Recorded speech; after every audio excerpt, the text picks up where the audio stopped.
மாண்புமிகு நகராட்சித்துறை அமைச்சர் அவர்கள். மாண்புமிகு பேரவைத் தலைவர்களே, மாண்புமிகு நாகர்கோவில் சட்டமன்ற உறுப்பினர் நேற்று என்னிடம் கேள்வி கேட்டார். இந்த நாகர்கோவில் மாநகராட்சியில் மொத்தம் உங்களுக்கு தானே எம்ஆர் காந்தி நீங்க 10 நாள் தண்ணி வரல இல்லையா கேட்டீங்களா? கேட்டேன், பூரா டீட்டெயில் வாங்கிட்டு வந்துட்டேன். நாகர்கோவில் மாநகராட்சியில் உள்ள மொத்தம் 27 வார்டுகள் உள்ளன. நாகர்கோவில் மாநகராட்சியின் குடிநீர் தேவை 46 MLD ஆகும். தமிழ்நாடு குடிநீர் வடிகால் வாரியம் மூலம் புதிதாக நிறைவேற்றப்பட்டுள்ள கூட்டு குடிநீர் திட்டம் மூலம் 41 MLD, உள்ளாட்சி அமைப்புகளின் மூலம் 5 MLD வழங்கப்படுகிறது. ஆக மொத்தம் மாநகராட்சிக்கு 46 MLD குடிநீர் தினந்தோறும் வழங்கப்படுகிறது.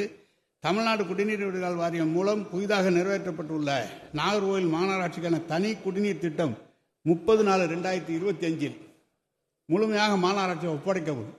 அப்படி ஒப்படைக்கப்படும் போது நீங்கள் சொன்னது போல் இல்லாமல் ஒரே சீரான விநியோகம் நடைபெறும் என்று அதிகாரிகள் தெரிவித்திருக்கிறார்கள். எனவே அதை உங்களுடைய விவரம் சொல்ல வேண்டும் என்பதற்காக தான்